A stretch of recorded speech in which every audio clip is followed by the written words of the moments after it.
जोहार नमस्कार। Jupiter's education 365 में आप सभी का स्वागत है।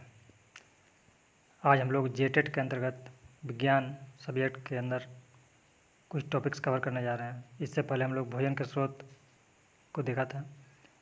इस पार्ट में हम लोग देखेंगे भोजन के अवयव। ये टॉपिक छोटा है किंतु एग्जाम में इससे काफ़ी प्रश्न बनते हैं। भोजन के अवयव यानी भोजन के घटक। भोजन में कौन कौन सा पार्ट पाया जाता है उसे हम बोलते हैं भोजन के अवयव। भोजन हमारे जीवन का आधार है। ठीक है। सबसे पहला चीज़ हमें भोजन से क्या मिलता है? सबसे महत्वपूर्ण चीज़ ऊर्जा, जिससे कार्य करने की क्षमता। हम डेली कार्य जो करते हैं वो भोजन से प्राप्त ऊर्जा के कारण ही कर पाते हैं।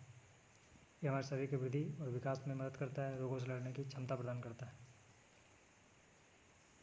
भोजन में पाए जाने वाले जीवन रक्षक रासायनिक घटकों को हम पोषक तत्व कहते हैं। ठीक है। जो भी हम भोजन करते हैं उसमें हमें पोषक तत्व पाया जाता है, वो जीवन रक्षक रासायनिक घटक उसे हम बोल सकते हैं। इसके मुख्य तत्व पोषक तत्व है, उसे 3 भाग में वर्गीकृत किया गया है।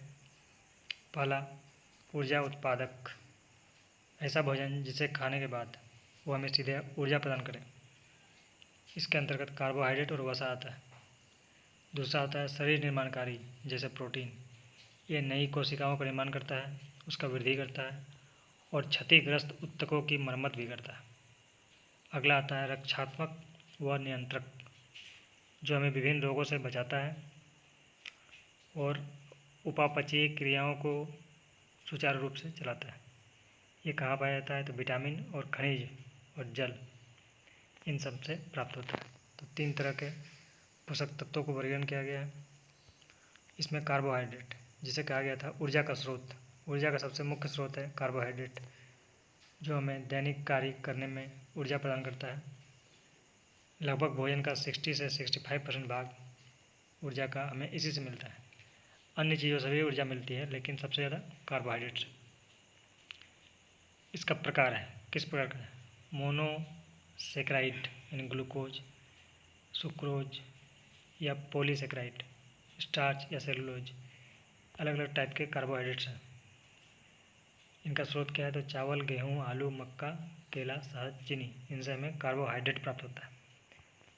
कमी से होने वाले क्या क्या रोग हो सकता है? शरीर में कमजोरी होता है, अत्यधिक थकान होता है या वजन में कमी हो सकता है। ये कार्बोहाइड्रेट की कमी से होने वाले रोग या उसके विकार है। अगला है प्रोटीन। प्रोटीन का कार्य क्या है? मुख्यतः शरीर का निर्माणकारी तत्व। इसका मूल इकाई है अमीनो एसिड्स, यानी प्रोटीन जो है अमीनो एसिड से मिलकर बना हुआ है। इसका कार्य क्या है? नई कोशिकाओं का निर्माण करना, ऊतकों का टूट फूट को मरम्मत करना, एंजाइम और हार्मोन का संश्लेषण करना। इसका मुख्य स्रोत क्या है? तो दालें, सोयाबीन, राजमा, पनीर, दूध, अंडा। सबसे ज़्यादा प्रोटीन जब बोला जाएगा कहाँ मिलता है? तो सोयाबीन में। इसकी कमी से होने वाले क्या क्या रोग हैं? तो बच्चों में क्वाशरकोर एवं मरासमस रोग, जिसको सूखा रोग भी बोलते हैं, इसकी कमी से ये रोग होता है। अगला है वसा। वसा को हम बोलते हैं संचित ऊर्जा बैंक।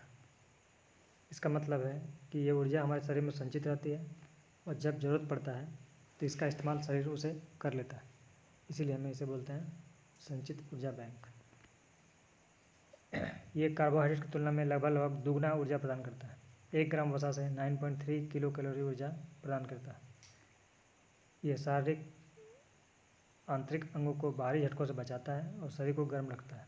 जैसे कि हम ठंडे के दिनों में ज़्यादा घी, ज़्यादा तेल, इन सब चीज़ों को खाते हैं, उसका यही कारण है कि ताकि हमारे शरीर में वसा बना रहे और शरीर गर्म रहे। वसा में घुलनशील विटामिन है ए, डी, ई और के। ठीक है।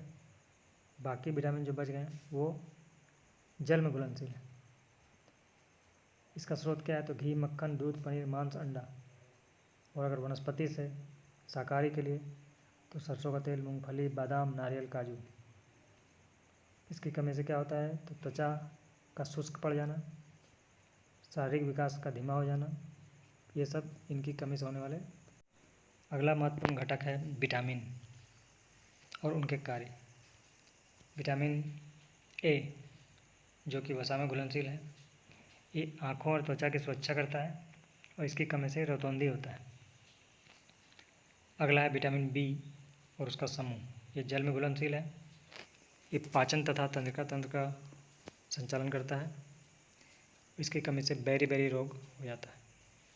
विटामिन सी जो जल में घुलनशील है, रोग प्रतिरोधक क्षमता को बढ़ाता है, इसकी कमी से स्कर्वी रोग होता है या मसूड़ों का रोग होता है। विटामिन डी ये वसा में घुलनशील है, ये कैल्शियम का अवशोषण करता है और हड्डियों को मजबूत करता है, इसकी कमी से रिकेट्स या सूखा रोग होता है। विटामिन ई एंड के वसा में घुलनशील। विटामिन ई एंड के वसा में घुलनशील है, ये प्रजनन क्षमता व रक्त का थक्का जमाने में काम आता है, इसकी कमी से बांझपन या अत्यधिक रक्तस्राव की बीमारी देखने में आता है। अगला मुख्य घटक है खनिज लवण मिनरल्स और उसकी उपयोगिता।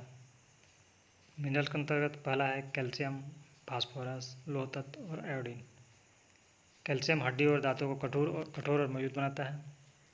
इसका प्राकृतिक स्रोत या प्रमुख स्रोत है दूध, दही, पनीर, अंडा। इसकी कमी से कमज़ोर हड्डी और दांत ये बीमारी हो जाता है।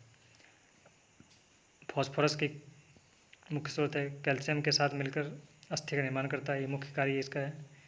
ये दूध, केला, अनाज और बाजरा में पाया जाता है, इसकी कमी से शारीरिक कमजोरी होती है।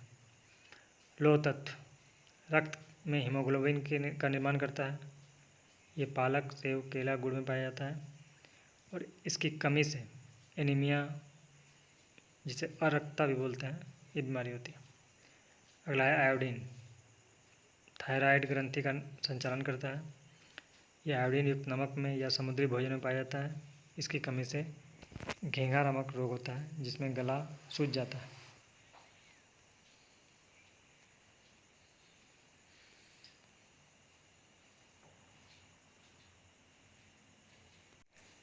अगला है जल एवं रेशा, वाटर एंड रफेज। जीवन और पाचन के दो आधार स्तंभ हैं। जल जो कि शरीर का 65 से 70% भाग है, ये पोषक तत्वों के परिवहन, अपशिष्ट का निष्कासन और शरीर के तापमान को नियंत्रण करने के लिए आवश्यक है। आहार रेशा ये क्या करता है, अपचनीय वनस्पति रेशे होता है। इसका प्रमुख कार्य भोजन को आंतों में आगे बढ़ाना तथा कब्ज जैसी समस्याओं से बचाना। ये खाने पर ये पचता नहीं है, बल्कि ये भोजन को अनपचे और पचे हुए भाग को बाहर निकालता है, जिससे कब्ज नहीं होता है। इसका स्रोत क्या है, जल यानी पानी पीना चाहिए। फल, सब्जी, सलाद, चोकरी आटा और साबुत अनाज ये खा सकते हैं। कुछ परीक्षा उपयोगी वन लाइनर्स। मानव शरीर का कुल भार का 65 से 70% हिस्सा जल होता है। तत्काल ऊर्जा के लिए एथलीट को कार्बोहाइड्रेट दिया जाता है। क्वाशेरकोर और मरासमस प्रोटीन की कमी से होने वाले कुपोषण रोग हैं। अगला है विटामिन बी और सी जल में घुलनशील है, जबकि विटामिन ए, डी, ई और के वसा में घुलनशील है। ठीक है, ए, डी, ई, के वसा में घुलनशील है और बी और सी जल में घुलनशील है। कुछ प्रश्न है, शरीर को तुरंत ऊर्जा प्रदान करने वाला मुख्य पोषक तत्व कौन सा है, तो कार्बोहाइड्रेट। कहाँ पाया जाता है, चावल, केला, शहद, इसमें पाया जाता है। ये तुरंत ऊर्जा प्रदान करता है। अगला है 1 ग्राम वसा के ऑक्सीकरण से कितना ऊर्जा प्राप्त होता है, तो 9.3 किलो कैलोरी ऊर्जा। यह शरीर का संचित ऊर्जा बैंक कहलाता है। संचित ऊर्जा बैंक किसको बोलेंगे, तो वसा को। रुक्षांश या आहार रेशे का मुख्य कार्य क्या है, कब्ज से बचाना और पाचन क्रिया को दुरुस्त रखना। इसी के साथ ही हमारा ये सेशन समाप्त होता है। आप सभी को धन्यवाद। आप इस चैनल को सब्सक्राइब कीजिए, लाइक कीजिए और शेयर कीजिए, ताकि हम आगे और भी सब्जेक्ट्स का कंप्लीट फ्री क्लासेस ला सकें, क्लास नोट्स दे सकें और फ्री PDF भी प्रदान कर सकें।